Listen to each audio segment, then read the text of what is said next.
So Daksha was this sort of high society guy who really was into his stuff. Like, he had a super nice palace, he had all the riches that he could ever want, he had beautiful things and fine clothes, and he wanted everybody to know, like, I'm awesome, and I have so much good stuff, and I do well.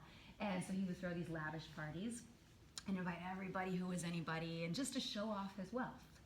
And he has this daughter, Sati, and Sati is his eldest daughter, his most beautiful daughter, and she decides that she wants to marry Shiva.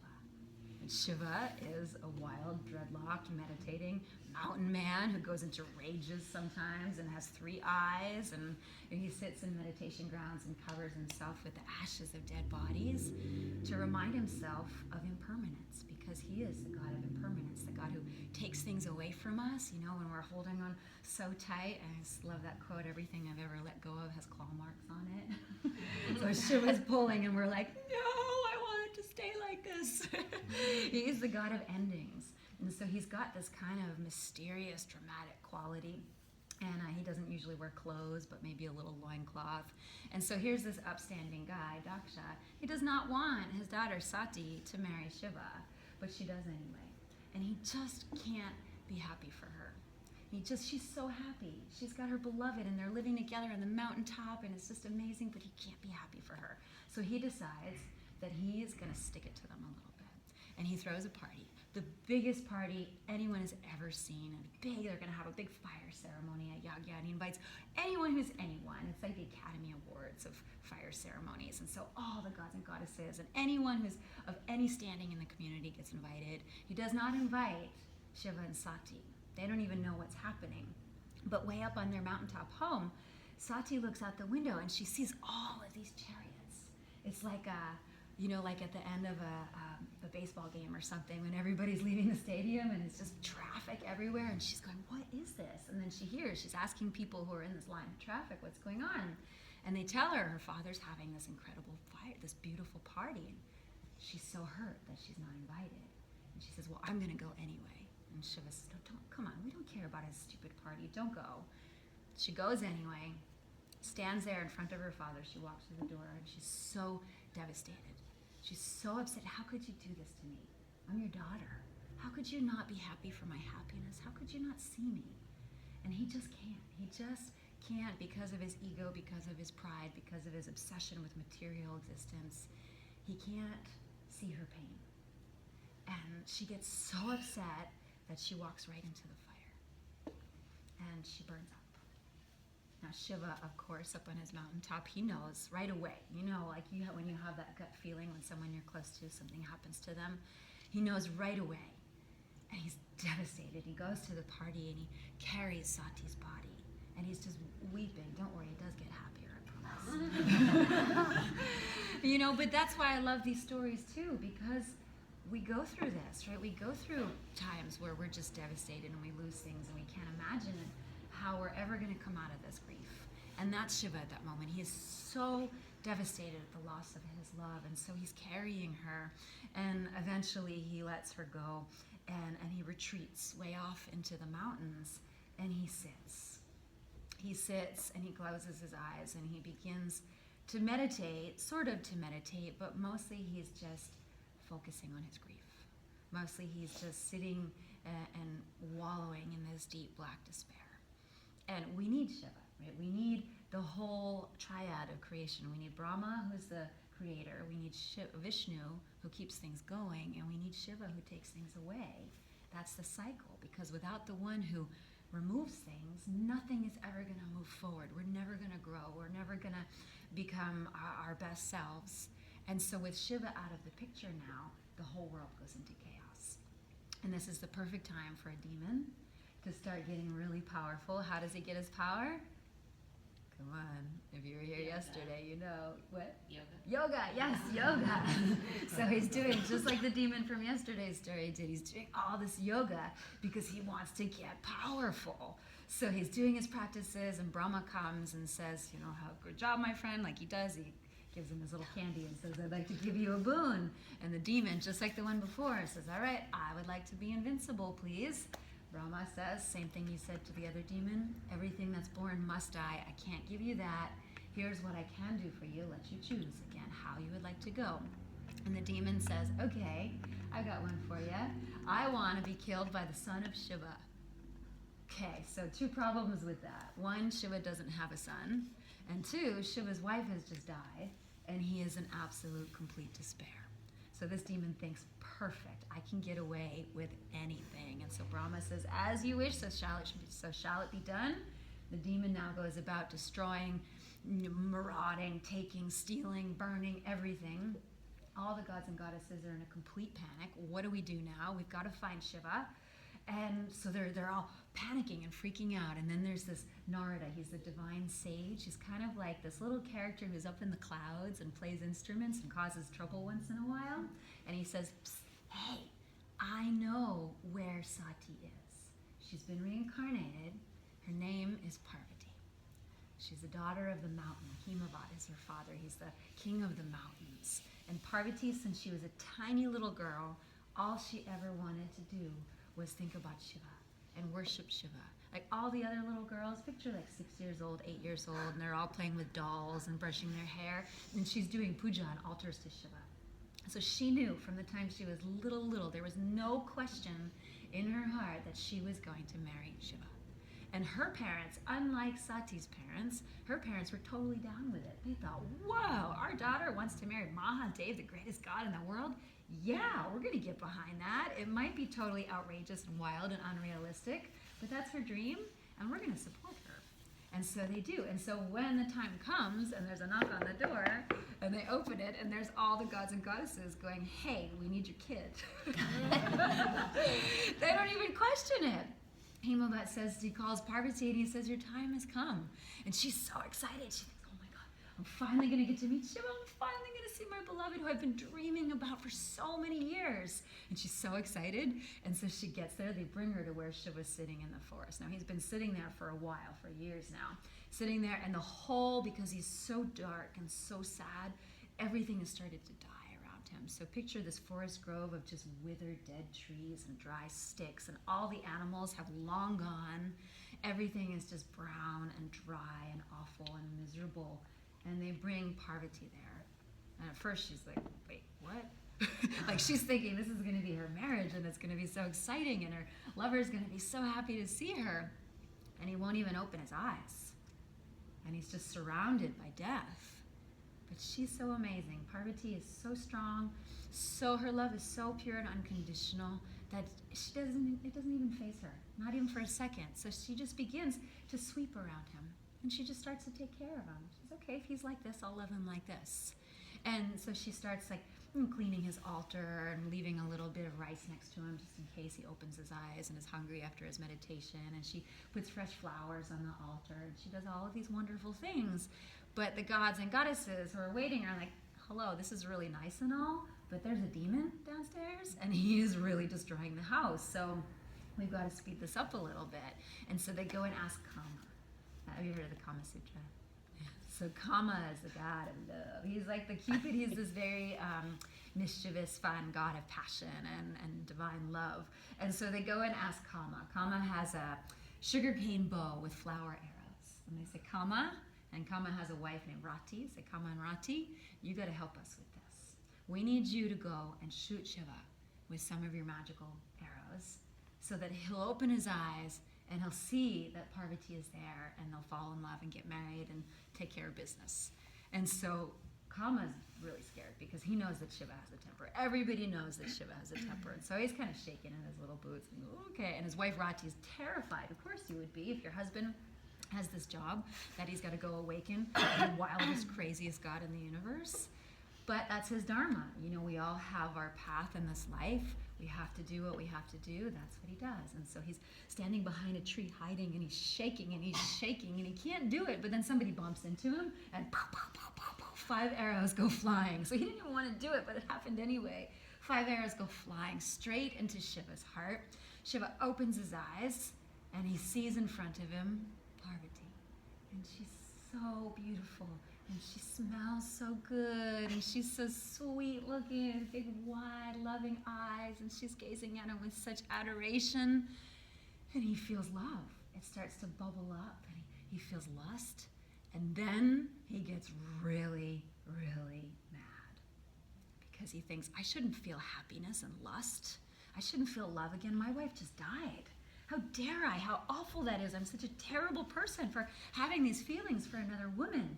And he knows that Kama did it. He looks around and like, where is that little bugger? And he spots Kama, and Kama's hiding behind the tree, shaking. Shiva's third eye opens, and you do not want to be anywhere near Shiva when his third eye opens, because flames pour out. He reduces Kama to dust. Rati, his wife, is now freaking out, going, oh my God, my husband, how could you, how could you? Parvati says, I got this. Now picture she's probably 18, 19, delicate, little tiny slip of a thing. They say that her skin was so delicate, it was like the thin edge of a lotus flower. She's just this little thing, and she says, don't you worry about it. I got this. So Rati feels comforted. Shiva now bolts. That's kind of what he does. He has a lot of knee-jerk reactions. He's not so good at like taking a pause and breathing before he does something. And so as soon as this all happens, he burns Kama to ash. He's out of there. And he runs way, way, way up into the mountains where nobody can find him. And so Parvati again says, I got this. Don't you worry. This is Abhaya Mudra. It means no fear. And so she takes her Abhaya Mudra and lets all the gods and goddesses know she's in control. And she sits down exactly where Shiva sat, and she arranges herself into a lotus position. She touches her thumb and index finger together and sits tall in her spine and closes her eyes, and she begins to meditate. And she meditates not like Shiva, not on this darkness, but she meditates on love. She just sits there and she holds the space for him, and she thinks about, all the pain that he's feeling. Sometimes we need to hold the space for other people, and sometimes we need other people to hold the space for us. Sometimes we fall apart, and we need somebody there to help steady us. And sometimes we're the ones who are the rock and who's steady for other people when they fall apart. And so she takes on that job of holding the space for him and holding the space for love. And she meditates with such conviction on this love. I'm trying to call him back. She's just thinking about him, putting him right in her heart and calling him back to her. And this goes on not just for hours. If I could meditate for 20 minutes easily, I'd be so happy. But she goes on for days, months, years, and the seasons are passing. So as she's sitting there, she's getting covered with snow until you can't even see her. And then the snow melts, and she's getting rained on in the spring. And then the sun comes and beats down on her and cakes all the dirt into her skin, so she looks like a big pile of dust and rock. And then the fall, the leaves blow and they catch in her hair, so her hair is just this dirty, matted mess of leaves and twigs. And this goes on, and she sits there. She sits there like nobody's ever sat there before. She is so steadfast in her conviction to this love. And now, I have to say this. If this was just a story about a girl who desperately loves a boy and wants him to marry her, that would be a really stupid story, right? We've seen that in the movie before. It's not that, okay? So when you think about it, think about how the Shiva, right? Shiva's you too. Shiva can be your practice. Shiva can be whatever the deepest longing. Like when you think about what it is in your life that you are willing to hold that space for. Who? It could be a person, but even more than that. Like if you cut away, you can start to question, like, what is my deepest longing? Why do I practice? What am I practicing for? What am I willing to sit like that for? And then you start to get some answers, and you go, maybe it's not that. No, that's not deep enough. No, and eventually you'll get to the heart of what that is for you. And that's what Shiva represents. So he's not just a boy, a bad boy, although he is a bad boy.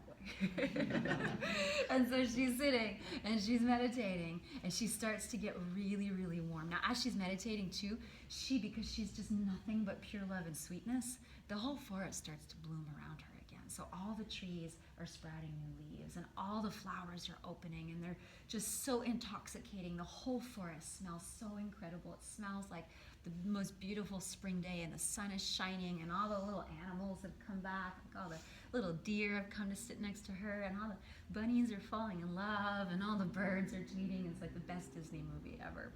And they all come back, and as she's sitting there, she's getting warm and warm, just kind of like Sati got warm when she was so angry, but this is different. So she's getting warm, and it's starting to rise, this heat in her body starting to get really hot. And as her body warms up, it mixes with the moisture in the air, and rain starts to pour down on the whole forest grove. And the rain is just drops of pure bliss and love. And so everything is being soaked in her love. It's incredible. And so Shiva, meanwhile, he's been far away on his mountain peak, but he knows what's going on. He knows everything. He's thinking, who the heck is this woman? Who I've never seen anyone meditate like this in my life. He's really interested and confused. And as she's sitting there, she senses someone's presence, a really strong presence in front of her. And Parvati opens her eyes, and she sees this young sadhu, this young sage dressed in saffron robes, and he's kind of looking at her strange. And he says, what are you doing here? And she says, well, I'm meditating, obviously. And he says, yeah, but you look like you're from a good family. Like, you look like you should have nice clothes on and not tree bark. You look like you should have your hair brushed and not have it all full of twigs. And you should have nice jewelry on. This is crazy. Why are you doing this? And she explains what she's doing. She says, I'm meditating for Shiva. I'm holding the space for my love and calling him back because we're going to get married. And he laughs at her so hard. And she gets so mad. She says, it is a sin to talk about Mahadev like that, and it is an even bigger sin to listen to it. I'm out of here. She gets up, she starts to run away, and as soon as she gets up, the sage turns into Shiva. So he had come to find out what the heck is going on. And in that moment, when she so firmly stood her ground and proclaimed her love and devotion to him, his heart completely melted, and he realized, she is my Shakti. And in that moment, for her too, she didn't know until then that she was Shakti, the embodiment of pure feminine energy that moves the universe. She just thought she was Parvati. But it wasn't until that moment where she really took a stand after all that deep inner work, and then finally she said it out loud, she realized too, oh my goodness, I am the divine feminine, I'm Shakti. And so, of course, they're so joyful, and they get married, and they make love for 1,000 years. Now, meanwhile, there's still this problem of the demon, right? And so the gods are like, I know you're having fun. Hello. Can you take a break for 5 minutes? And so they do. And, well, of course, they make the baby, and the baby turns out to be the general, the general of the gods. His name is Kartikeya, or Skanda. And he goes and defeats the demon. And meanwhile, Shiva now, he's looking at Parvati, and she's still got all the sticks in her hair, and her skin is covered with mud and dust, and there's tree bark all over her clothes, and she's cracking and dry. And so he lovingly picks her up, and he walks down the mountain with her, and he brings her into the river, and he washes her. And so sweetly, he washes every bit of dust and dirt off of his beloved until she's shiny, until she has a new name, and her name is Maha Gaudi. And Gaudi is like just the most resplendent, pure, brilliant thing in the world. So she is Maha, the best, the greatest. So through the power of her devotion, she wins Shiva. And then he, with his devotion, turns her into the most brilliant, radiant woman on earth. So it's one of the greatest love stories in Hindu mythology. And I'm sure you can find it in your heart somewhere. So we're going to sing some different names of Shakti, some different names of the goddess. One is Ambe Ma. Ma, we talked about that yesterday with Durga Ma. So Ma is a divine feminine. So another name for Parvati is Ambe. So we'll sing Ambe Ma, Parvati Ma, Om Namah Shivaya. Okay? And we'll do call and response. I'll sing a line. I'm trying to remember it. There it is. I'll sing a line and you sing it back to me. And it's a really lovely chant. So it's one that's easy to play with. So if you love to sing and you like to make harmonies, you can play with your voice. And you know what I say, if you don't like to sing, just belt it out, sing louder.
ask your heart this question. What am I devoted to? What is the deepest, most sincere answer?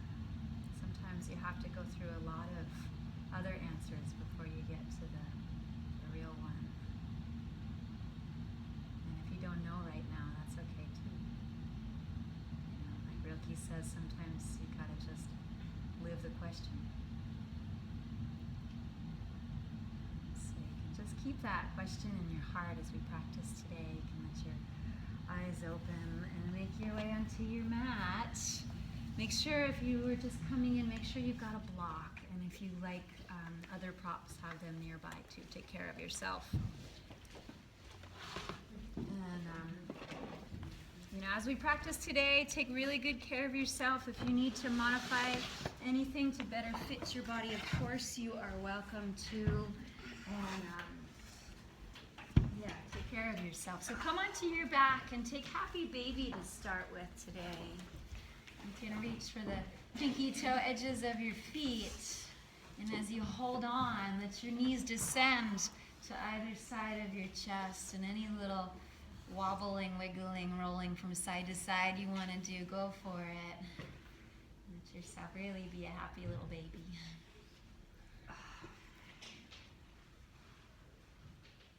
And as you practice today, let's work on really practicing with steadfast commitment to whatever that answer is to that question in your heart. You know, Shiva can just represent even our yoga practice, our spiritual practice. You know, to be so willing, to be unshakable in your commitment to yourself. And then keep your right leg where it is. Put your left foot on the floor. And then you can either keep the left leg like that, or you can extend it forward if you've got the room and stretch that heel out along the ground on your half happy baby here. If that turns out to be a little too much right off the bat, and you can always go back to the bent knee. Remember, it's totally legal to change your mind. And then releasing your right foot or your right hand from the foot, take your left hand to your right knee and carry that knee across your body and over towards the window side of the room. Oh wait, we're backwards over here. I'm not used to middle teaching. And let your heart open up behind you. Let your muscles soften off the bones just a bit, but not into total, complete collapse. And then find your Ujjayi breathing. And that's a reminder of your commitment. And you stay with that sound, the sweet whisper of the breath. And you know you're present in your practice. You haven't run off like Shiva. As you come onto your back again, hook your right ankle over your left thigh and bring the knees towards your chest, like an ankle to knee on your back. And you can catch your hands around either behind the left thigh or on the shin. And then bringing the legs towards you just enough. And then sending the breath to where you need it. So we're going to do some hip stuff today so that we can, that's a little crack. So we can get better at steadfastly sitting. Because when all of the muscles around the hips are tight, those are really primal muscles associated with the first chakra, with our sense of safety and our willingness and ability to really be where we are and not run away. And so we work those muscles and we start to cultivate more and more the ability to stay present with our life, to not want to escape from what's happening in our life. So take that left leg, kick it straight up to the sky, and keep the shape of the legs, and you can start to rock up and down a few times. And that top leg is like your fulcrum. It's going to help you rock up and down a few times until you can rock all the way up. And so you're sitting with your left leg straight, and you can slip that right foot just down inside the left thigh, and then drop your right hand behind you, raise your hips to the sky, and peel the left arm overhead into this one we call a stargazer. You can let your heart open and your head spill back so the throat can open too. Soften the throat. And then as you come on down, fold over your long left leg. So in early Janu Shirshasana, so you can extend your heart towards your left big toe as you stretch your spine out over your leg without losing the sweet anchoring of your sitting bones. And take another breath, feel the heart inflate and lift just a touch. Exhale, surrender down, and then roll all the way up. Come right down onto your back for full happy baby again. So we'll start that over from the other side. You can hold on to both feet. You're welcome to stay still right where you are. You can also open the legs out into a wide straddle here. Just watch out for your neighbors. And if you haven't met them yet, this would be a nice time to compliment them on their pedicure. And then keeping the left leg with you, put the right foot down on the floor. First, just tasting it, just a gentle way into this happy baby. And then if there's more for you, the right leg extends out along the ground. You can take it deeper. And just remembering that there's so much grace, right, in not overdoing things.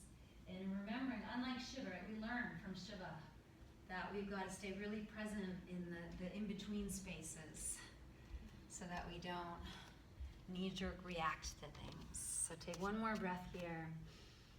And then take your right hand to your left knee, carry it across the body and over to a supine twist, or the left arm can spill and the whole back of the heart and widen behind you like a great lake. And breathe in well. Imagine you're like Parvati being washed in the river by her beloved. Let the breath wash over you, wash through you, wash through the heart. Come on back to center, left ankle over right thigh, and you gather up the hands like you did on the other side, either behind or on the right shin. And as the legs come in just enough, you keep the heart soft and wide to hold the space. Hold the space for compassion, hold the space for love.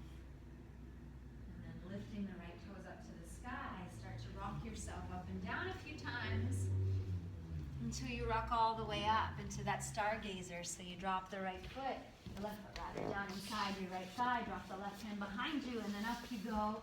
Try to curl your tailbone upward between the thighs as you spill the head back. And then as you release, you come softly down and turn and fold over that right leg, keeping the front of the arm really wide, the collarbones open. And you listen for the call of your breath. It's like the bell that opens the temple. Invitation into your heart.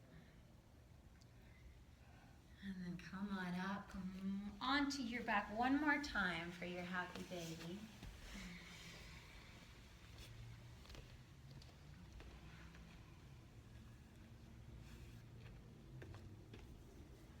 And then this time you can take 2 knees into your chest. Scoop your hands behind them, rock forward and back until you rock all the way up into a squat at the top of the mat. And you may need your hands to help you, or you might even try without the hands. Oh, yeah.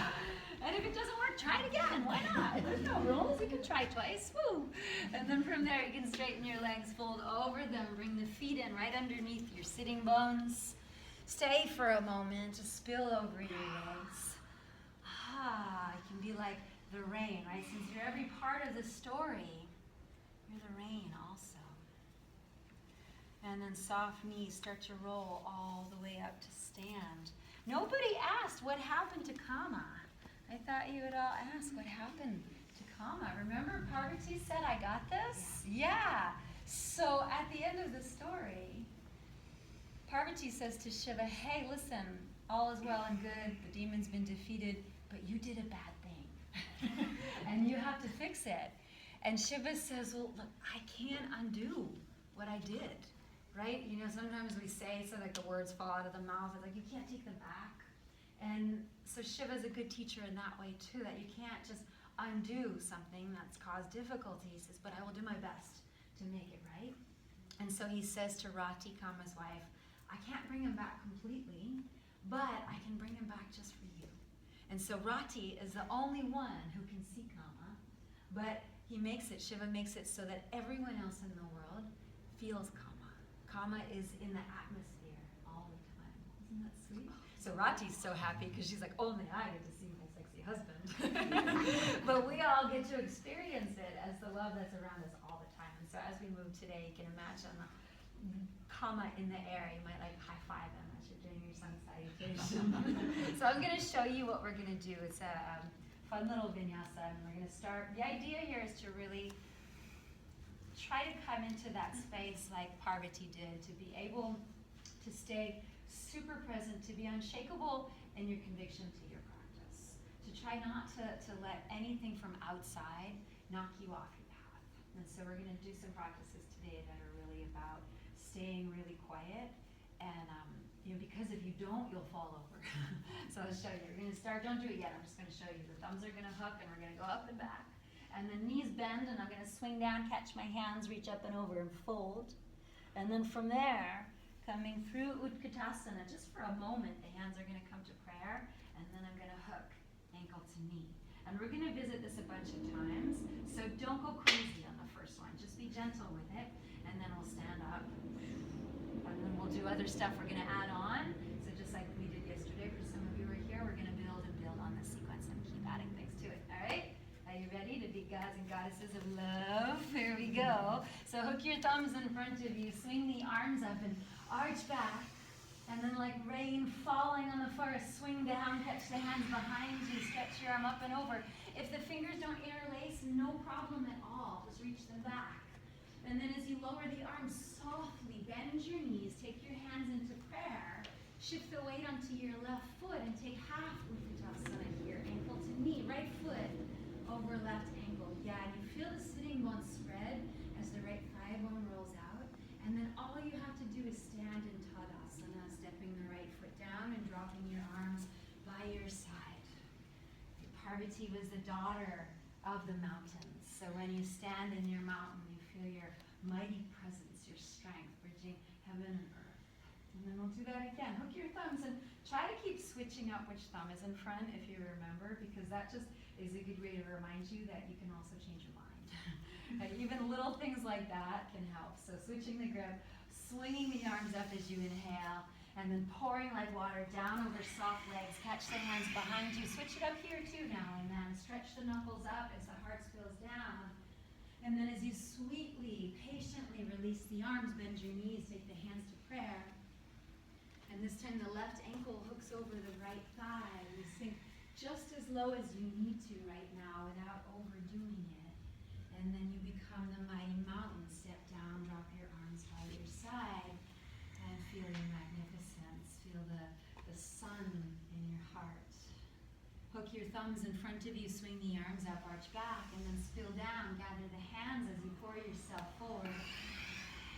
And coming up slowly, catching the hands in a prayer, bending the knees, right ankle over left thigh, half Utkatasana, and then stepping down, Tadasana. Think of it as moving meditation that just encourages you to go even deeper within yourself. Hook the thumbs, swing the arms up, arch back just enough before you release and pour forward, catching the hands behind you, stretching up and over. Bend knees, hands gather in Anjali Mudra at your heart, and left ankle steps over right thigh. Let the hips descend, the heart opens, and then Tadasana, step down and be present. Find your Ujjayi breathing, let it keep you home with yourself. Awesome. Hook the thumbs, swing the arms up, arch back. Spill down, gather the hands in prayer. Bend your knees, hands to prayer, half Utkatasana, right ankle over left thigh. A little lower and a little lower, and then like a cat, reverse warrior, spring the right foot back. That's it. Keep the left knee bent and stretch your left arm alongside your ear and bend to the side. Bend your left knee even just a touch more as you fill the whole shape with your breath. As you offer your mind in service to your heart. And then cartwheel your hands down and bring your left toes up to the sky behind you. One leg, downward dog, and we'll stay here for a moment. You can bend the knee up there, open the hip, and then pick someone in your life, one of those people that you just feel the way Parvati feels about Shiva, just total, absolute, complete devotion, and write their name in the sky. If it's a really long name, you can finish it on the next side. And as you do that, imagine, here we are as we breathe in and we've written all the names of our beloveds. It could be a cat or a dog, by the way. Sometimes they're easier to love unconditionally. So you breathe them in. We're all breathing in each other's names, each other's beloveds. And then just step down into regular downward facing dog and roll your way forward into plank pose. And take that all the way down to the ground in a straight line. Knees are fine if you need them. And then find your cobra by pressing your tailbone down and opening the heart. And then pour back into child's pose as you exhale. From child's pose, just roll up to sit on your shins. Left palm faces up on your knee, right palm faces out. Abhaya Mudra. No fear. I got this. The little one who is delicate as the thinnest edge of a lotus petal, got this. We've got everything we need. And then you can walk your hands out, downward facing dog. Once you land and arrive, look between your thumbs and either hop or walk your way up to the top of the mat. When you get there, just spill over your legs for a moment. Come back home to the inside of your heart. And then with soft knees, roll all the way up to stand. Tadasana, hook your thumbs in front of you, swing your arms up and arch back. Spill down, gather the hands behind you, take it for a forward fold, and then bend the knees, bring the hands to prayer. Left ankle over right thigh, half Utkatasana. Get lower this time, just a little bit, before you spring ninja-like back into your reverse warrior. So it might take a little wiggle, and it's okay if you fall or wobble some. And then cartwheel your hands down and fly your right toes up to the sky behind you, one-leg dog. And the knee up there is going to bend and the hip opens. And you can finish writing the name if you didn't. Or you can write another one. Use your knee. And so write big, you can make it really big. It's okay. I'm using my toes. Paint the sky. Let's paint the sky with our loves. Yoga is such a beautiful opportunity to practice again and again, becoming less selfish. Offering it all up to someone else. And then go ahead and step down into Adho Mukha Svanasana, downward dog. And roll the plank out with a big inhale. Drop it all the way to the earth. And then little cobra, open your heart. Press back into child's pose as you exhale. Pause for a moment right there. And then roll your way up to sit on your shins. You're going to take another mudra. This one you're going to take the edges of the hands together, just the thumbs and the pinkies touch, and the middle three fingers are open wide. And you can take that one right in front of your heart. This is Padma Mudra. It's the lotus mudra. And this is a mudra for compassion. This is a mudra for holding space. It's a really good one for giving yourself the strength to hold space for others who are suffering. And it's also a really good one for yourself if you're going through a tough time, if you're feeling sad, that it helps to strengthen your heart to get you through tough times. And then you can release your hands to the floor, walk it out, downward facing dog. And bending the knees well, and look between the thumbs and spring or walk your way forward to the top of the mat. Roll all the way up high, arms by your side, Tadasana. So I think we can add on and start to dance together a little bit. Here we go, hook your thumbs and swing it on up. Spill down, catch your own hands and take a bow. Come on up, half Utkatasana, hands to prayer, right ankle over left thigh. You get low, the sitting bones spread behind you, the heart reaches forward. And then spring back, reverse warrior, like you're pushing the air out of the way to move back. Everything is meditative. And then from there, you're going to stay in that side bend. All you're going to do is straighten out your front leg. Everything else stays the same. Now turn your left toes towards the long edge of your mat and keep reaching to the side. Everything else stays the same. Just turn your feet so they're parallel to the long edge of the mat. And now almost like you're melting, like you're the Wicked Witch of the West, and you're melting. You're going to spill your way down until you land in the wide-legged forward fold, and you can drop both hands down. And when you arrive there, put your left fingertips underneath your nose and send your right arm to the sky. Take a twist. And try to do it with a sense of sturdiness through your base so that your hips are square, your leg muscles are gently hugging the bone, your big toes are rooting down. And then you expand in every direction. And then bringing the right hand down, sweep your left arm up and take that same twist on the other side. Stay home with the inner experience. Nothing can shake you from your steadfast commitment. And then lowering that hand down, pause and just fold for a moment, the spine cascading from the bowl of the pelvis. Before you walk around back towards the front of the mat, turn your left toes forward, come onto the ball of your back foot.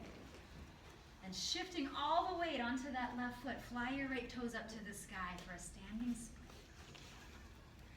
And so pour down over that left leg. You might climb yourself in towards it just enough. It doesn't have to be anything too aggressive. So keep it sweet. And then bringing that right shin down to the inside of the left foot. So you're sitting on your right heel. If you're not sure, you can look at me. It's just going to come down right next to it. And I'm going to take that heel right between my cheeks. It might be a little uncomfortable for the ankle. If you need to put some blanket under there, something you can. And the right palm goes out. Left palm turns down. This left palm is Virata Mudra. It's just showering blessings. It's just like everything you could ever want is coming your way, but you gotta trust. You gotta trust and have no fear. And then, so with our sense of trust and no fear, you can play a little bit with your handstand practice here if you like. Planting your palms, pressing down into your left foot, raising your right leg to the sky and hopping up and down on your left foot. And you've got the option here, if you don't want to be up in the sky today, to just simply walk it on back into downward dog, because we're going to meet there anyway. So you've got a few moments, and then after another couple of breaths, start to make your way back into downward facing dog. Settle back in like Parvati. You sit and you come back home to your breath. Clear your mind. Be really diligent, really committed to keeping your mind pristine. Right? In yoga, the mind and the heart, a little different. The mind we want clear and clean. The heart, full, like a million wildflowers are blooming in your heart. So go out of the mind and water your heart. Water all the seeds of sweetness in your heart. Roll out into plank pose. This time come just halfway down, Chaturanga Dandasana. Inhale, upward dog. Open the heart through the arms over the toes. And then Adho Mukha Svanasana. Downward dog and stay firm. Settle in, land.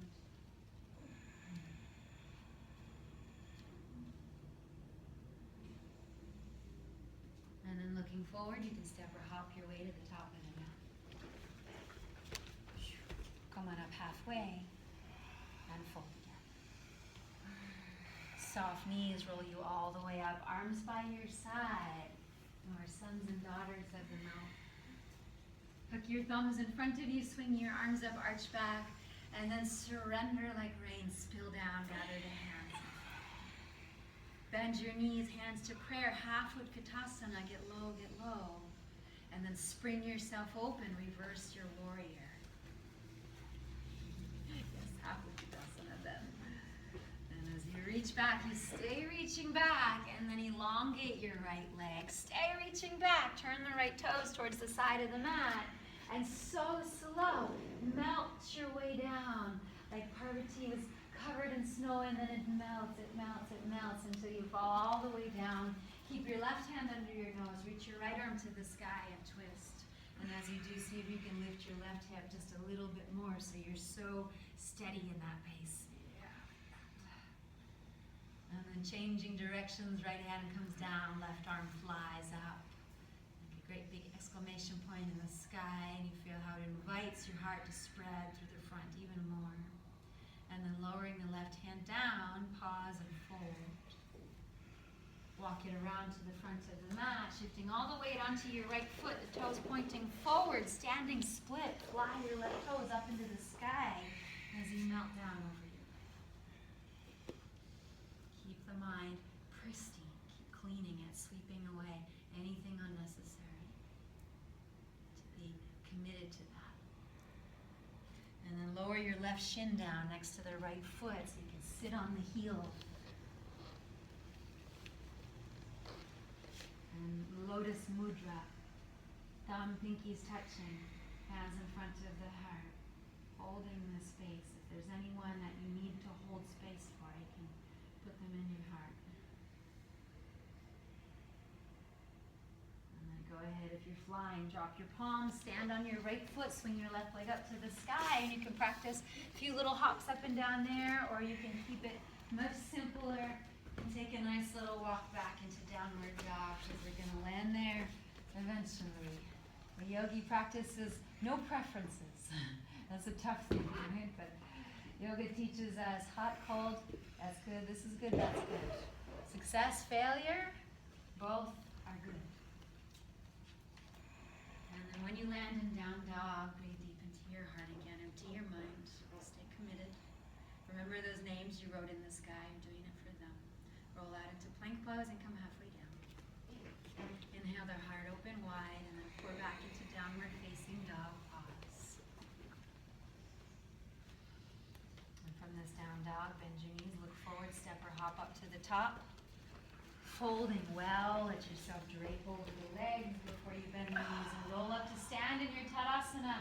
Arms just gently by your side. Imagine the horizon line in your heart, your head in the clouds, your feet in the earth. Okay, we're going to get a little fancier now. Hook your thumbs and swing your arms up and arch back. Pour your way down, gather up your hands as you melt forward, and then bend the knees for half Utkatasana, hands in prayer, right ankle over left thigh. Get low is the last one on each side, so you can really get low this time before you spring your way open. Pow! This is like when the sadhu turned into Shiva. Boom, here I am. And then from there, straighten the front leg, turn the toes to the side, and then melt your way down. Reach towards the right before you spill down and fold. Left hand under your nose, right arm to the sky, ring it out. Just one more giant breath in before you change directions. Right hand down, left arm opens. Breathe in well to every fingertip, every toe, and then fold. Both hands come down, and here's a nice opportunity to go upside down. If you'd like to take your tripod headstand from wide-legged forward fold, you can do that. If you need to be your wall, let me know. Keep your elbows and inner arms zipping towards the midline as the legs rise. And if you're going up, you can bring the legs all the way up together.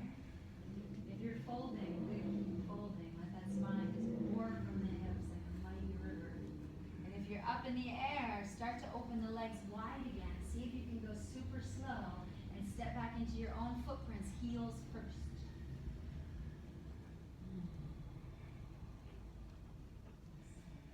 Everybody, you can walk it around to the left side, so you turn to face the front of the mat. You're standing split, turn those left toes all the way forward. Swing your right leg up into the air. Take a deep breath in before that right shin comes down next to your left foot, and you sit on it. So this time, you're going to sit in half Virasana, so just move your hips over to the inside of your right heel. And if you need to sit on something, you can definitely get a blanket or block here. Take your left foot in front of you with both hands. And then the important thing here is to not lose your grace. To remember you are the sons and daughters of the mountain. And so be mighty and elegant and tall. And you can start to bring that right foot just gently, so gently. We want to be extra careful with the knees towards you. You can rock it a little bit from side to side. Some of you might bring the right foot into the right elbow. If that feels okay, you can wrap the arms around the lower leg and take it in a little closer. But if that causes any excruciating pain in your body, please take it back a step. And then we're going to take Bardhajasana. So you have the option of a half lotus here. So you can pull that left foot right in towards your belly button and then take your Ardha Padmasana. And it works just as well with the left foot to the inside of the thigh, almost like a Janu Shirshasana. So either way is fine. And then once you have your legs set up, how they're going to be, you're going to lean forward just a little bit and twist to the left. The left hand will come behind you. If you have the lotus, it might find your foot. If not, it's on the ground, and that's great. And then the right hand crosses. The right hand can hold the left knee, or it can even, to go just a bit deeper, tuck under the knee with the palm down. And then you turn everything to the left. And then the last step is to turn just your head to the right. You turn it and you let your right ear drop towards your right shoulder. And your left eyeball look towards your right toes. And I call this one the vampire bite asana. Right? Because it's like you're offering your neck for the vampire bite. I was back when all those vampire shows were really cool. And you can take one more really sweet breath. It's such a lovely shape. Breathe into your loveliness. And then coming back up to face center, you can release the twist but keep the legs. So you're going to step your right foot in front of you. And if you have the lotus, you'll keep it. If not, then you'll take ankle to knee once you get there. So right foot is on the floor and your ankle to knee or half lotus with the left foot. And then we're going to try this. It might be a little wobbly, a little shaky, but you're going to start to walk yourself in towards that shin. And you can rock your legs a little bit. It's almost like a seated version of the pigeon. I know you all did a lot of hips this morning, so I'm sorry. And then try this. Just keep walking until you walk yourself right up onto the ball of your right foot.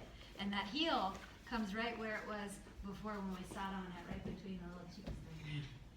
And then you try, even if you take maybe just one hand into prayer, and you might be steady enough in yourself, and it's okay if you fall, to take two hands into prayer. And if you fall, try it again. Remember what we said yesterday, repetition is magic. So keep trying until it turns into magic. And then eventually, you are going to drop the hands in front of you to straighten your standing leg, step the left foot down, and just shake it out for a moment. Fold forward at the front of your mat. You can shake the head around a little bit and come back home to that Ujjayi breathing that keeps you within, that keeps you in the inner world of the shape.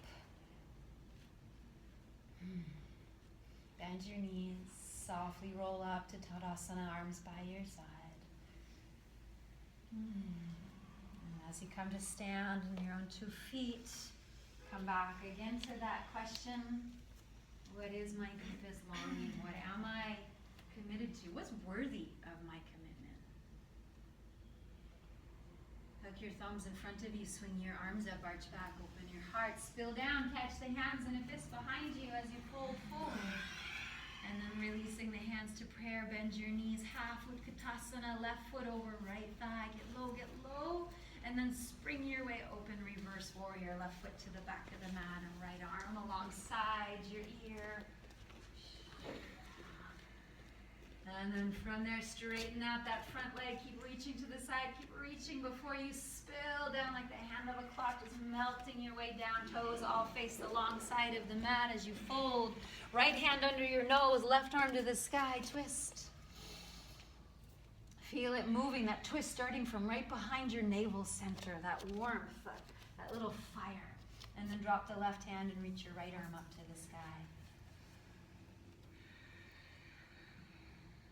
And bringing the right hand down, you can stay, and this time if you're staying, try to scoop up your big toes in your peace sign fingers. So if you need to bring your feet either a little wider, or if it's very easy, you can bring them closer together. And then I'll offer this up one more upside down moment too. If you want to go into tripod headstand, you can place the palms down, place your head in front of them, and raise the legs up. And you may, if you're in tripod headstand, take your legs. Good, that was cute.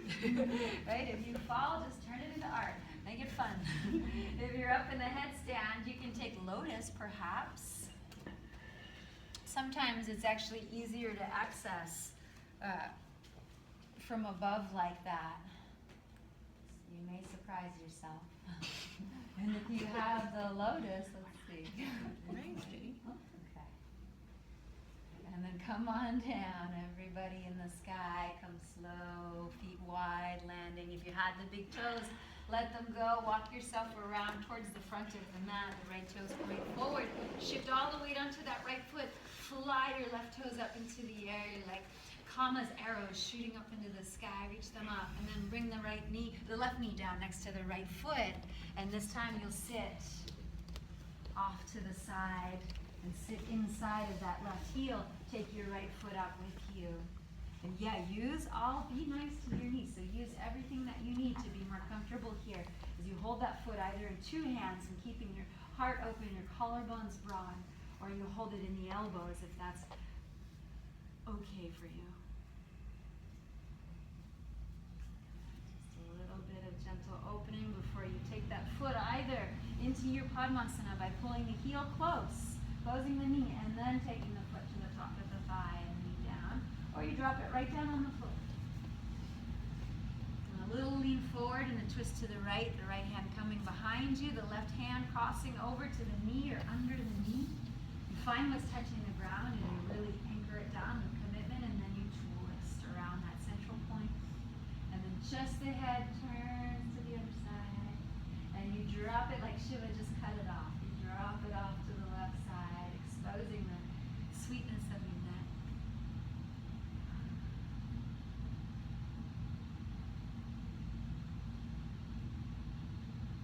As you come on back to center, you can take that left foot to the ground in front of you. So if you had the lotus, keep it. Otherwise, then take that right foot into half ankle to knee there. And you can work yourself in just as close as you need to the legs to feel something there. You might feel it from very far away. That's okay too. If you don't feel it, do it for those of us who do. And then from there you can walk your way up into that little tiptoe squat. So right onto the ball of your left foot. And you bring your hands right beside your hips, and you've got to stay with you. You've got to stay steady in your commitment to your practice, because if you get outside of yourself at all, you fall over. So you stay with you. One hand can come to prayer, or both hands can come to prayer.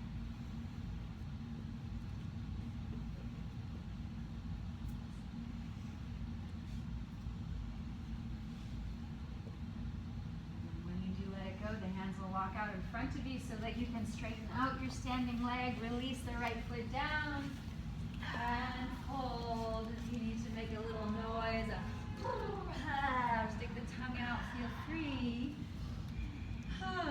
And then you can just roll your way up to stand with your arms by your side. And I'm going to show you what's next. So if you want to stay standing or if you want to sit down, up to you. We're going to come, no fancy transition. We're just going to pop right down and come back right back into this shape and rock it just a little bit more. And then this will be just a maybe little adventure moment. If it happens, it happens. If not, you probably have a few more lifetimes after this one to work on it. So we're going to take the right arm to the back of the right foot. It's got to be above the elbow to go to the next step. So if it's down here, no problem. You just work on lifting and opening through the front of the spine and twisting and lifting and twisting. You can stay there. Or the next step, if it's above the elbow, is to really get it in there. And you got to push, push, push until you come back here. So we're back in this little tiptoe squat, but it's got extra, a little extra there. And then the hands will come beside you. And you look forward, and every arm balance, you look forward. Because if you look down, that's where you're going, guaranteed. Then you say a little prayer, and you remember that it's not about you. We're not here to collect poses. We're here because of all those people that we put in our hearts that we love. And we're here because of that deepest commitment and longing that we're trying to figure out. And you look forward, and you shift forward, and you lift your butt, and maybe that leg goes out to the side. And then we're not done. You come back, and this is going to stay here. And you might try to get it up even more, and then you're going to take it off. Oh, yeah. And move it a little bit.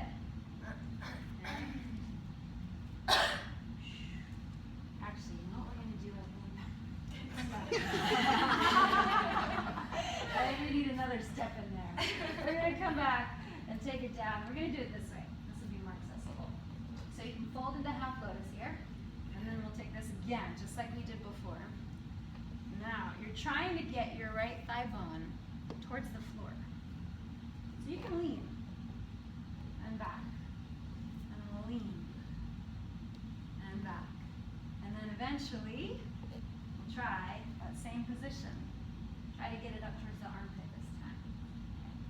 And then maybe that's enough, and you're just like, dear God, okay, can this be okay for now? Or you can take a bind. And you have to look away. That's the thing. Like, I don't even care. I don't even care what my leg is doing. No big deal. I'm not attached. So these are both called Yogi Dandasana. Dandasana. Anything where your foot is resting on your upper arm is Yogi Dandasana. Danda means staff. It's like all the sages would carry these magical staffs. And so the idea is that you're leaning on your staff like no big deal. I'm just hanging out leaning on my staff. So that's the kind of attitude you have to cultivate. You're like, no big deal, keep letting go, right? The Yoga Sutras tells us Abhyasa Vairagyabhyam Tamirodaha. How do we stay sane? Keep practicing, keep practicing, keep practicing, and keep letting go, keep letting go, keep letting go.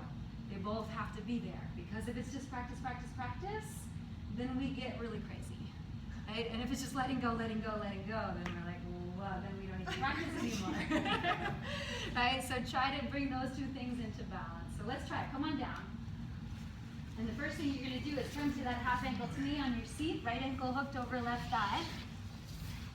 And you can move your seat as far towards that left heel as you like. And you can move your chest towards your legs. Bring the hands behind you, and it's just like you're hanging out at the beach. Just no big deal. Just rock yourself side to side. And imagine you've got like a margarita next to you, or just not even phased. And then as you walk yourself in, we're going to twist. So left hand's going to stay back, and the right arm's going to come over, and you try to get that right foot above the elbow if possible. And then you come back to your grace. Right away, did you lose your grace a little bit? Yeah. So come back. Remember, you are sons and daughters of the mountain. You are Mahadev. You are the greatest God in the world. So you raise your heart and you twist, and you get even more brilliant and tall and open, and you twist. And then if you want to try the arm balance, you got to push yourself up onto that left foot. Oh, yeah, it takes a little hoist the butt up. Plant your palms just like chaturanga arms to the left side of your mat.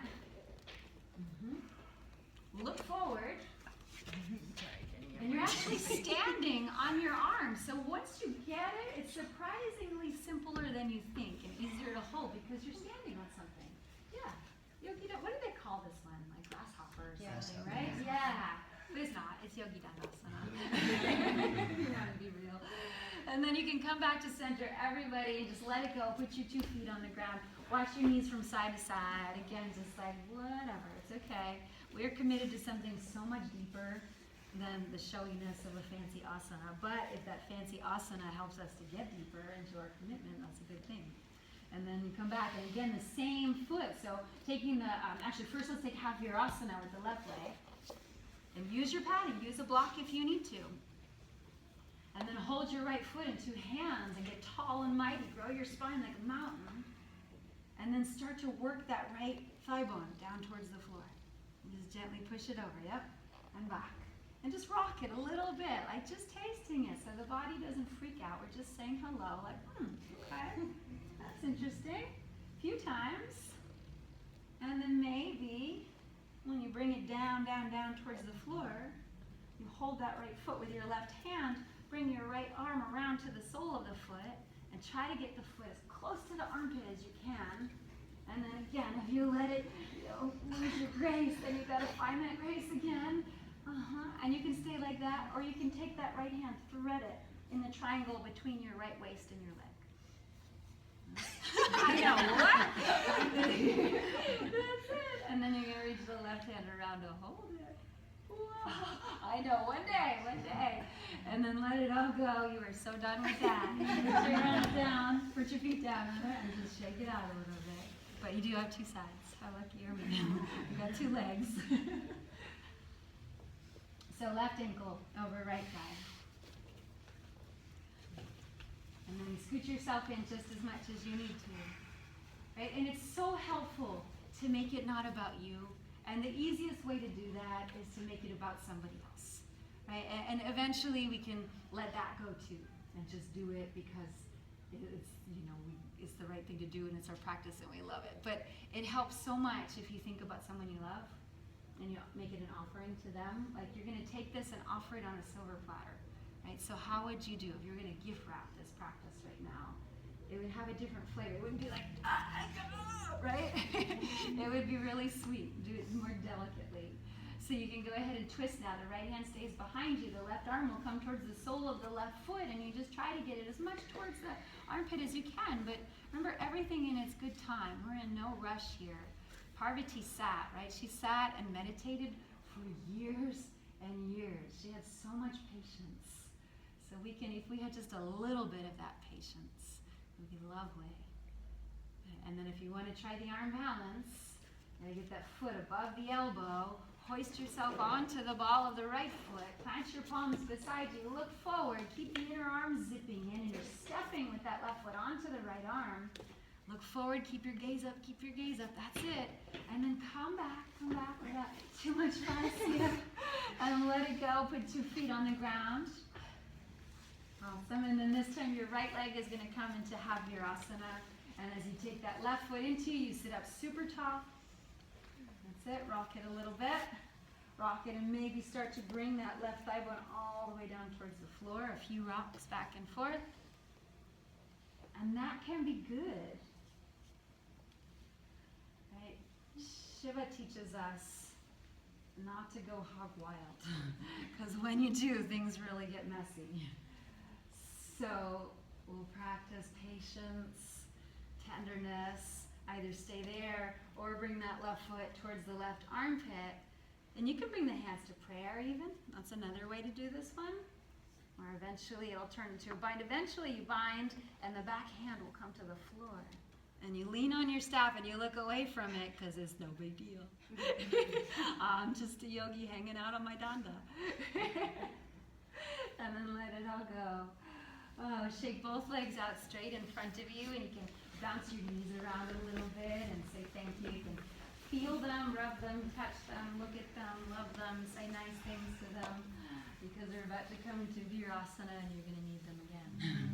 So with 2 legs, so if you need things to sit on, blankets, blocks, anything that you need to sit on, to sit between your 2 feet, keeping the knees close, the tops of the feet on the ground, and all the toes facing backwards. So you can sit on multiple props if you need to. You can be like the Princess and the Pea and set up like 20 blankets if you need to. Do people still do that, or am I dating myself as really old now? Okay. And then once you sit, to find your grace and your magnificence again, and you sit grounded and steadfast in your seat. Take your right palm, face it out. Left palm faces down. Abhaya Mudra, no fear. No fear, to hold the space for those who are suffering, to trust that if we do that, others will be there to hold the space for us when we fall apart.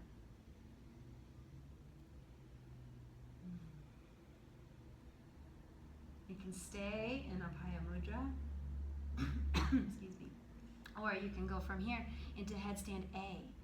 So if you want to interlace your hands, plant your forearms on the floor, tuck your head into the cup of your palms, and go up slowly, slowly. So no jumping, but very, very quietly up through the sky as a way to release the backs of the knees here. Otherwise, you're breathing in your Abhaya Mudra.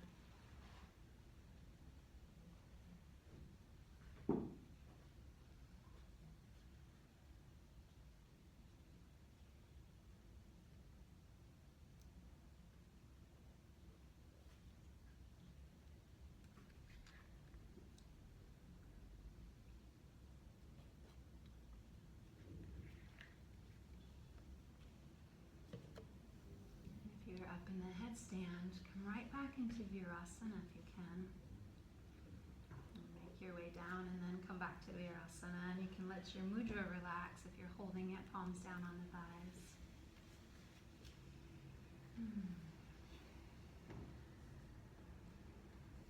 And then bring your legs around in front of you, so just shift off to either side to shake the legs out in front of you again and just bounce them around a little bit. So we're going to use the block. We're going to take Virasana again, this time with a block. So the block is going to go on up. If you're using a block for Virasana, great. You can use a block and another block. Otherwise, just one block, and you can have it on its tall side, and it's going on its skinny edge between the shoulder blades. It's like going to be a little piece of dental floss between the shoulder blades for you. And so you set up in Virasana, and then you're going to take the block right there between your shoulder blades and fold over it. And so you might have to, come down and you realize, oh, that's not the right spot, and come back up. You don't want it digging into the middle back or low back. You want it right at the ribs where the back is the least flexible. So it's going to provide some support and opening for that kind of sticky part of the spine. And then just watch first. So I'm going to come into it, and if it's too tall, you can move it down to a shorter setting too. I'm going to come in and drape over it and reach for opposite elbows, and then just try to get myself out of the way here so that I become like water spilling over a rock, just really finding where I can fold into without forcing it too much. And then the important part is coming up. When you come up, keep the head back, keep the head back, keep the head back, keep the head back until all the way up. Because if you come up, it ruins everything you just did. It makes it all crazy stressful. So try to, and you know what, it's also legal to do it this way. So if the Virasana, isn't the right thing for your knees, that's not a problem. Do it with your feet on the floor and your knees bent.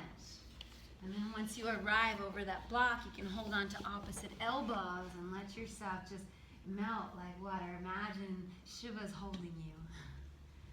And he's brought you down to the river. And the water washes over you and washes away any sharp edges. It washes away any dust from the mind. It washes away any little stones in the heart. We have to be really diligent about that. Little frustrations.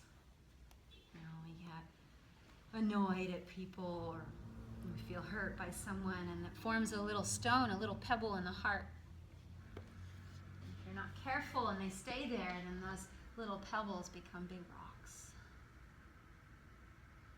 So use your breath and wash it through, and wash away all those little pebbles.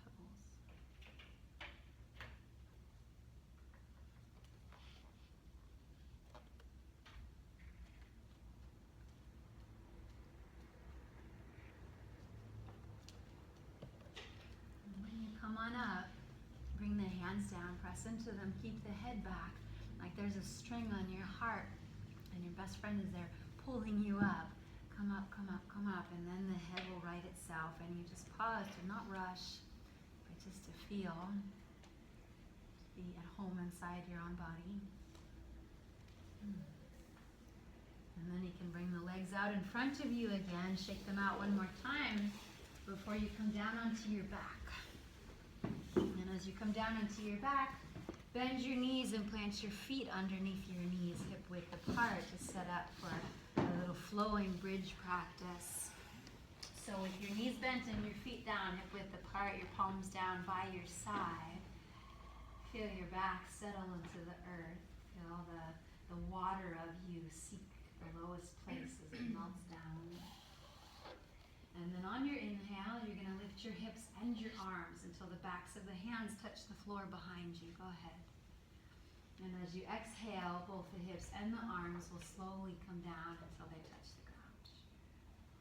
And do that 3 more times. Try to synchronize it. Inhale, the arms touch, the hips rise at the same moment. Exhale, they both come down. It means the arms have to go a little faster, right? 2 more times.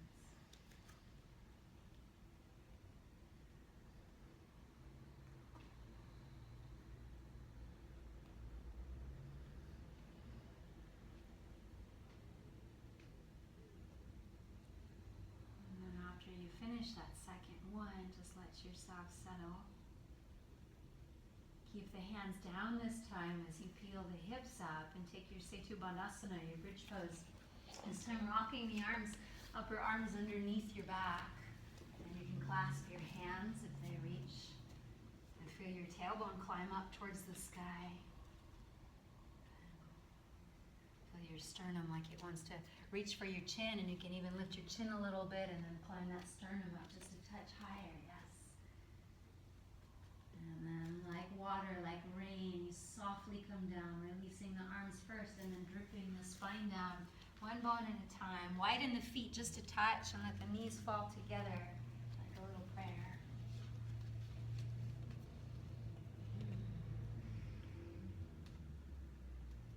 This time you can take another bridge, or you can take full wheel, bringing your palms beside your ears. Make sure the feet are in line with your sitting bones. The big toe mat's nice and heavy. Let plant your palms by your ears or go up into another bridge. If you're going into wheel, on your exhale, press into your hands, lift up, try to straighten your arms.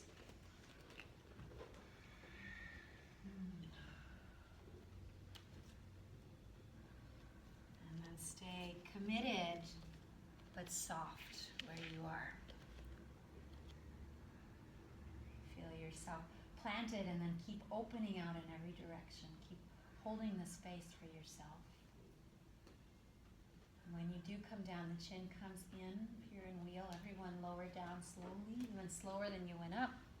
Widen your feet just a bit. Kiss the knees together. Pause.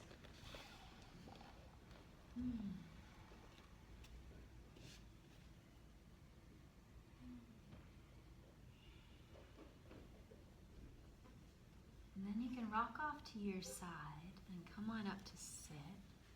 So, we're going to do a little partner thing because sometimes we can't stay open by ourselves. Sometimes we need the help of a good friend or a couple of good friends. We need a Parvati in our lives to crack our hearts open. We need open heart surgery. So that's what we're going to do. We're going to give each other open heart surgery. Who would like to have their heart open? I need 2 people to come here, and we're going to take a full wheel with support. It's almost like restorative full wheel. It's so yummy, and even if you don't normally go into full wheel, there's a pretty good chance, there's like a 99% chance that you will in this variation. So if you really want to be stretched open, now's your chance. Come right here. Come on. Thank you. Okay, 1 wheel and then 1 assistant. Want to do 1 assistant? Okay, so you're going to come and you're going to come right onto your back, your feet facing me. And we're going to arrange 2 straps. That one's going to go under her shoulder blades, and this one is going to go under her sacrum, so she'll help us. If it doesn't feel right, you can arrange it. So it should go just below the armpits, under your shoulders, right about where that block was when we were folded over the block. This one is going to go right under the sacrum. Perfect. And now she's going to set up her wheel, and we're going to stand here. Perfect. And you can put your palms by your ears.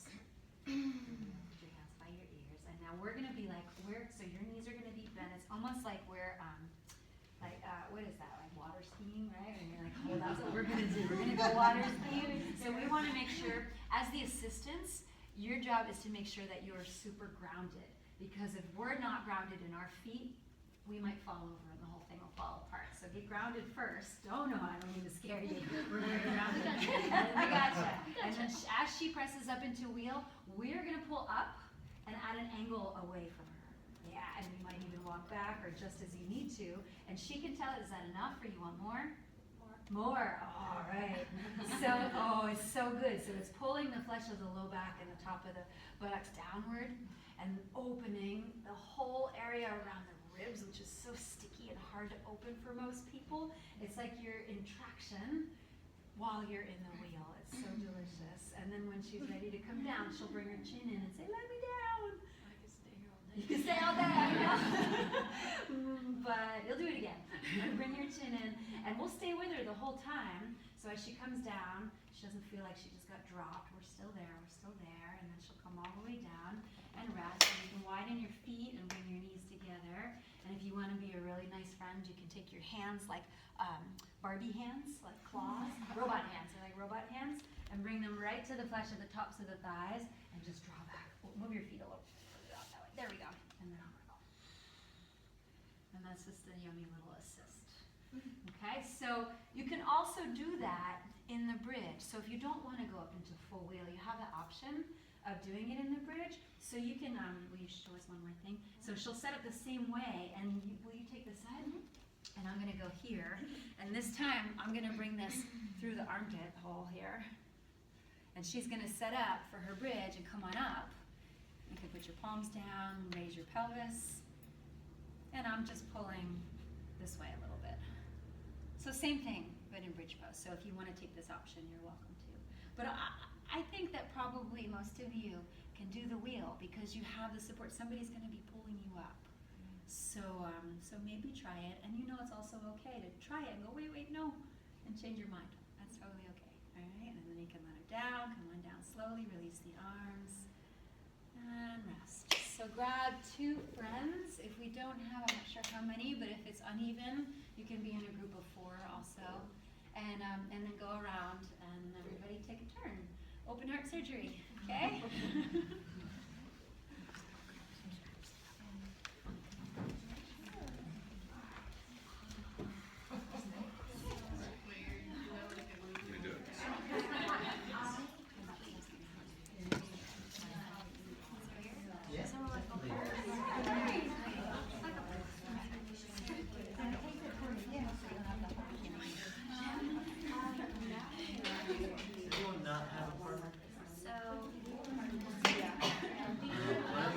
One is sacrum, one under the shoulder blades. You can just get up on the gas.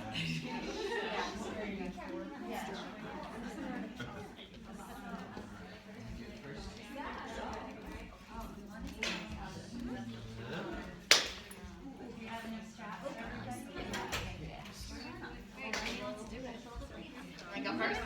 I don't care. Yes, okay. I know you're going to the wheel. Yeah, probably gonna do that. Yeah. Does that feel like it's about right? I feel like I'm gonna go bungee jumping or something.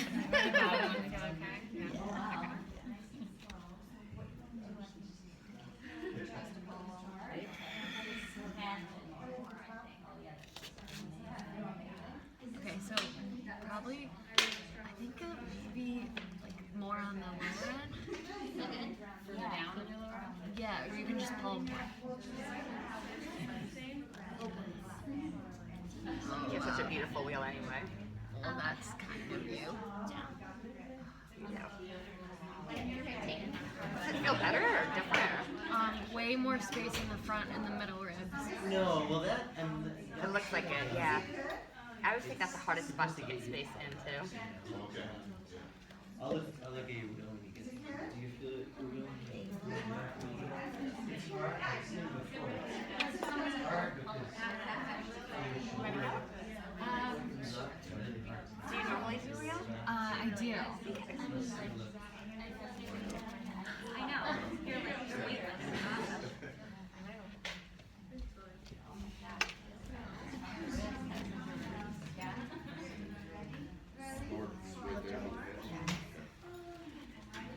Feel about right. look like a good spot?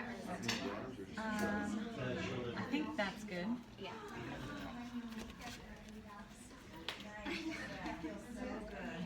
Sarah, Want more? yeah, a little bit. Yeah.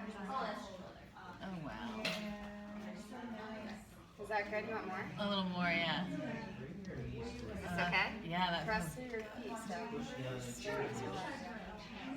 And pull your thighs together. Yeah, there you go. Right? You good? Mm-hmm.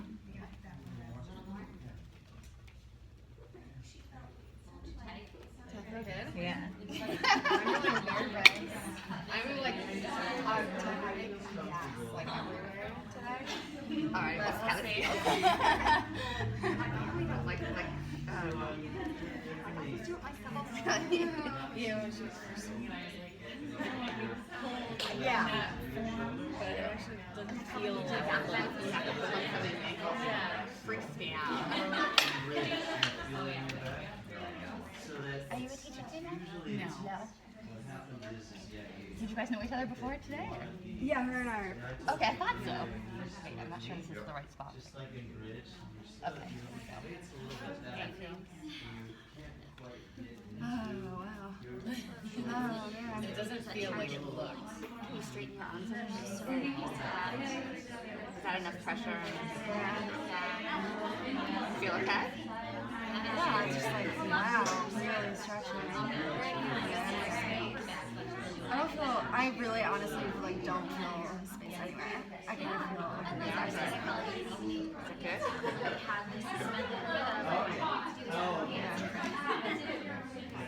It feels nice to be supported up there, but I still don't feel like I'm doing any work. You know? Like I don't know. That was really hard. hard for me. I can't straighten my I was gonna say, I can't straighten my arms. Yeah, like no matter what, I still can't straighten my arms. I don't know. You have to. I guess so. If you're done, come back to center mat.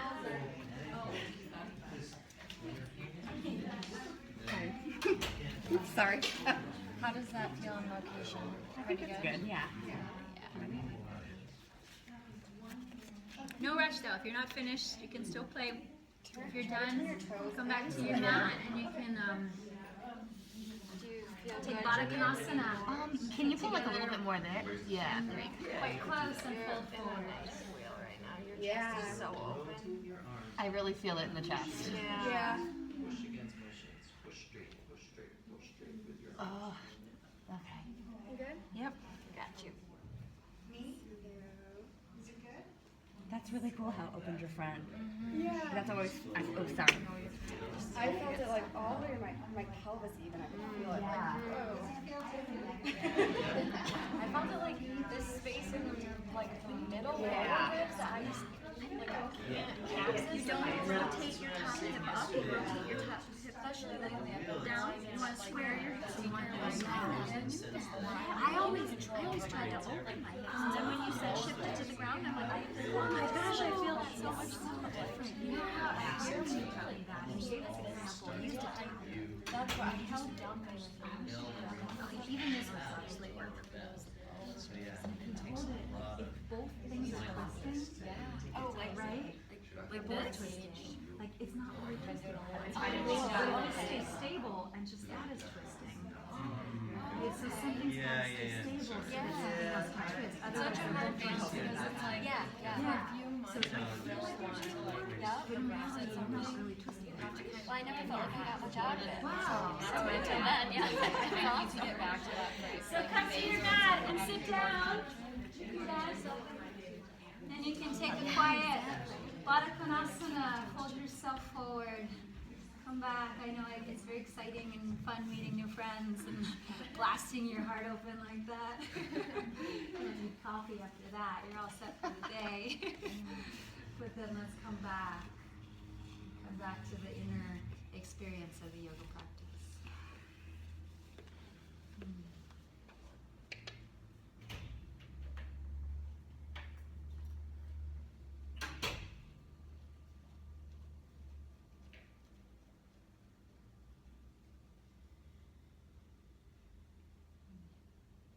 Your way up with a tall spine. Stretch both legs out in front of you and step your right foot over your left leg for Ardha Matsyendrasana. You can put the right hand behind you, and if you have enough room to bend the left knee, bring your left heel to the outside of the right hip.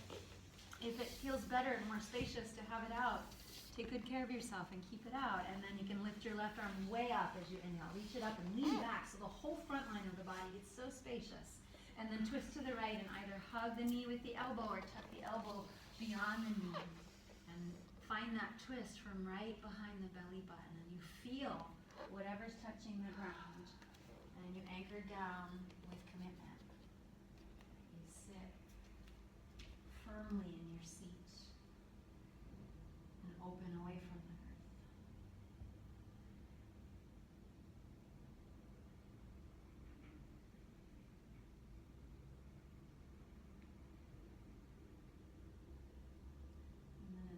Back to center. You're going to rearrange the legs and take Agni Sthapasana, ankle to knee pose.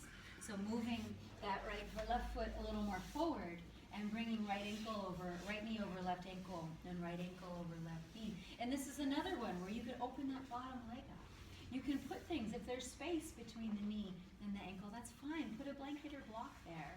Practice really extra friendly tenderness towards yourself. And then fingers behind you. You can lift your seat up just a little bit and then try to get your right sitting bone down first. Almost impossible. And then sit up nice and tall and either stay like that or if you have the room, walk yourself out and fold forward here. If you're staying upright, take Padma Mudra. So the edges of the hands, thumbs and pinkies touching, and you hold that Compassion Mudra in front of your heart.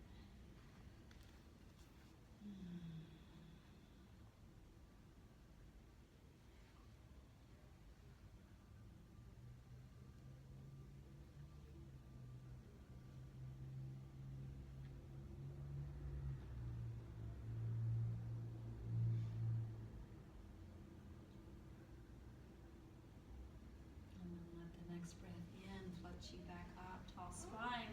Take the legs both out in front of you, straight legs, hands behind you, fingers pointing to the hips, and you're going to dig into the palms and heels to raise your hips to the sky and tip your head back, Purvottanasana. Try to flatten the soles of your feet down to the ground as you take one more breath here, lift your tailbone high, and then come on down. And we'll set it for Ardha Matsyendrasana the other way, so left foot stepping over the right knee this time. And you either stay like that or bend the other leg too. That's it. And then drop your left hand behind you, raise your right arm up and lean back. Take the hugest breath in, so making so much space through that front line so that when you twist, you can tuck the elbow over or hug it. You don't lose the grace and the openness in the front of your chest.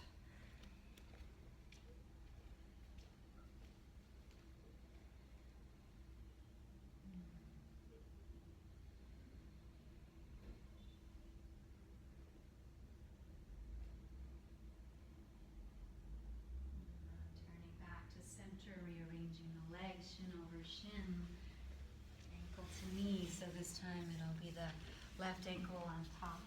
And you'll open the bottom leg up and make it fit you better. Sit up mighty and tall, hips up just a little bit. Try to get the left one down first this time. And you're either going to fold it over, let gravity have you, or you stay up with your Padma mudra, this mudra of the fourth chakra, mudra of love and compassion.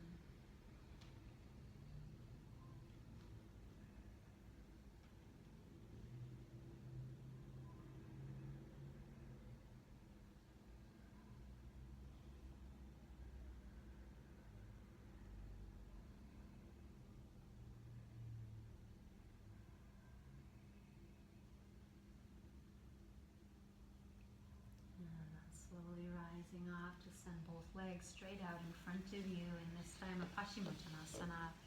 So you can stretch your legs forward, inch the sitting bones back just a touch so that you're more on the front of the sitting bones, and you raise your pelvis really tall, raise your torso really tall, and then walk yourself out and fold forward. And if you feel like you need to sit on a blanket here so that you have a little more room, you can do that.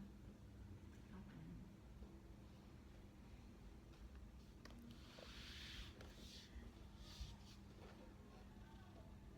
So there's another part to the story. You want to hear the end of it?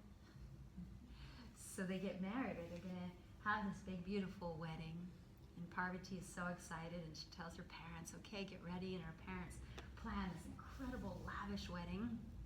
And the guests start arriving, and all these gods start coming, and Parvati's parents are greeting each one, and her mother, each one that comes in the door. She doesn't know what Shiva looks like. So one god comes in, and he looks so fabulous and beautiful, and she thinks, oh, this must be Shiva. And it's not, it's Indra, or it's Varuna, or it's one of the other gods, and this goes on and on and on and on. And then finally they hear this noise. And coming down the mountain is Shiva. You can roll yourself up to sit. Take any simple, comfortable seat. So you can take, if full lotus is comfortable for you, go ahead. Otherwise, a simple cross-legged seat works just as well. So Shiva's coming down the mountain from his abode with his gang of ghosts and ghouls and really scary looking dudes, and they're all drunk on the nectar of immortality, and they're playing drums, and he's a wild man. He can't be tamed. So he and Parvati are always fighting, because she's always like, come on, just do the right thing for me, just be normal for once. It's like my kid is always saying to me, just, Mom, don't embarrass me. So he's coming down the mountain, and now he arrives. He opens the door. Parvati's mother is there. She faints dead. She's completely terrified. Everyone at the party is looking at this scary posse, and they all start passing out and screaming and fainting. And so Parvati says to Shiva, like, come on. Really? Like, do this for me. Like, I know you are you. I know that you are this wild mountain man who just doesn't want anybody to tell him what to do, but you gotta do this for me. And so he does, and so he goes back up the mountain, and he changes, and he gets sober, and he brushes his hair and everything, and he comes down again, and he is so radiant, and so beautiful that everyone in the party wakes up from their fainting and the marriage goes on as planned. I just love that because it's like, how many times do we go through that in our own relationships? All the time, right? It's that balance of like, not like to honor the other, right? But to not lose yourself, which is so easy to do in a relationship. You just want to make the other person happy, and so you just give and change, and then you forget who you are and you lose yourself. Or the other way of being so stubborn, like, this is me, I'm never going to change, I'm wild and crazy. And so they're the perfect couple because they're able to do that. They're able to give and take. Sometimes he's wild and crazy, outrageous mountain man meditating for thousands of years, and then he also knows that it's really important to Parvati that he doesn't terrify her family. And so he cleans himself up sometimes. So I love them for that. So we can take one last final shape here, and it's a Supta Baddha Konasana. And I'll show you a way to try it if you like. So you can do it simple way, and if you have any pulling in the inner groin here, then please put some blocks or blankets underneath your knees so that it doesn't feel painful for you. So, but the other way, if you want to try it, is to come down into regular Supta Baddha, and then you got to scoot yourself in a little closer, and then get one arm under to hold the front of the ankle, and the other arm under to hold the front of the ankle, and you can get your upper arms underneath you. It's almost like Supta Baddha Konasana and fish pose had a little baby. And so, and you can change your mind. You know, if you want to stay for a bit and then just slide out, you can do that, or you can stay a bit longer. So if you want to try that one, go for it. Otherwise, keep it simple and take regular Supta Baddha Konasana, feet together, knees open, and then just lie down.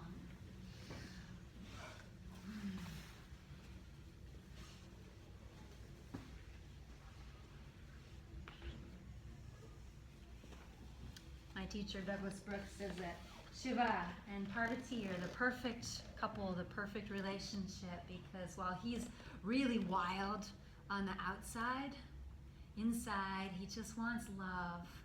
He just wants love and appreciation and a family and a wife. And while she is really sweet and docile on the outside, inside she's a total wild woman. And we all have all of those inside of us.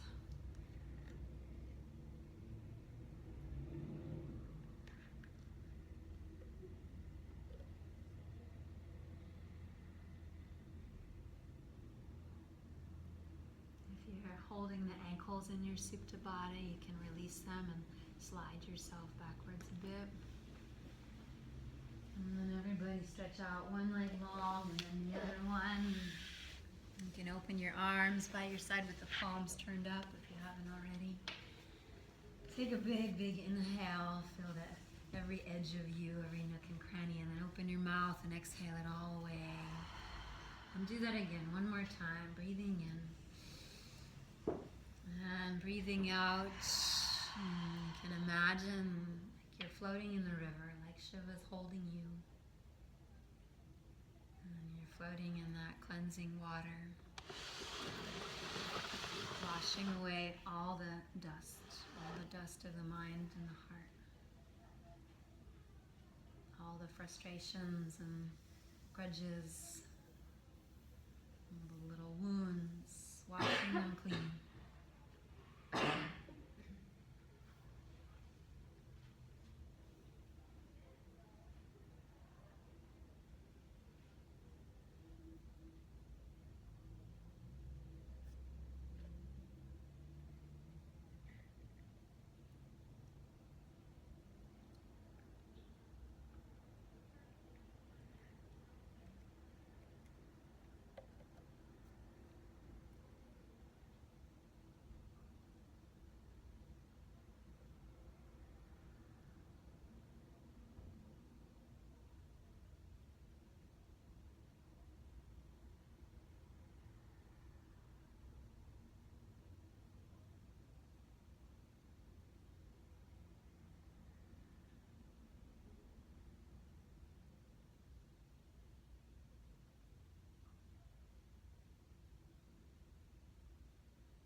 stories are so beautiful because they just remind us that whatever's happening, we're not the only ones in the world who've ever experienced it.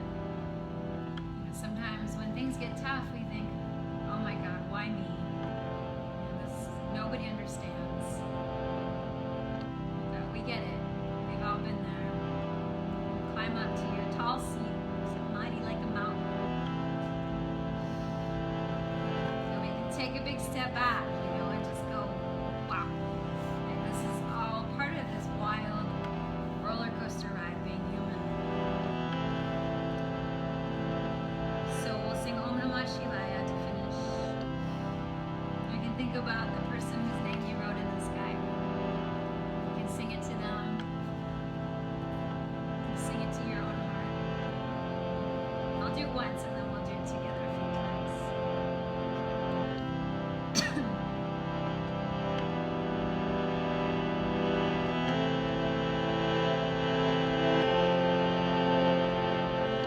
Om Namah Shivaya.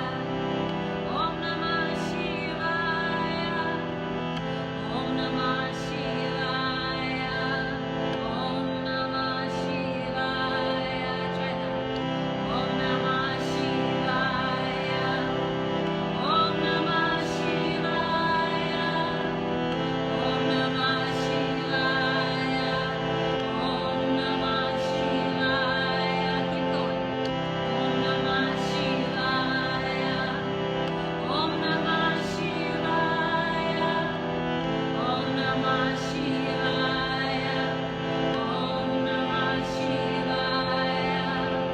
Om Namah Shivaya. Om Namah Shivaya. Om Namah Shivaya. Om Namah Shivaya. Om Namah Shivaya. Om Namah Shivaya.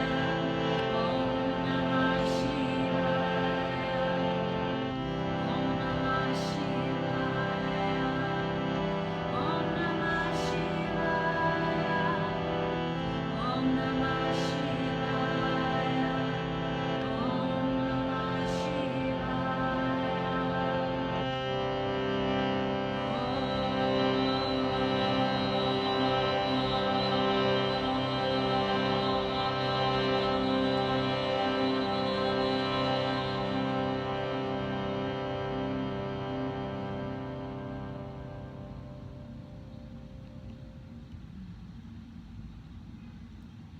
Your palms together at your heart, and you can bow your head down towards your heart once more, offering your mind in service of your heart, in service of whatever that deepest longing is. And if you don't know, keep asking the question. And even if you do think you know, keep asking the question until you get deeper and deeper to the true answer. What am I committed to? What do I most long for? Thank you all for showing up. Namaste.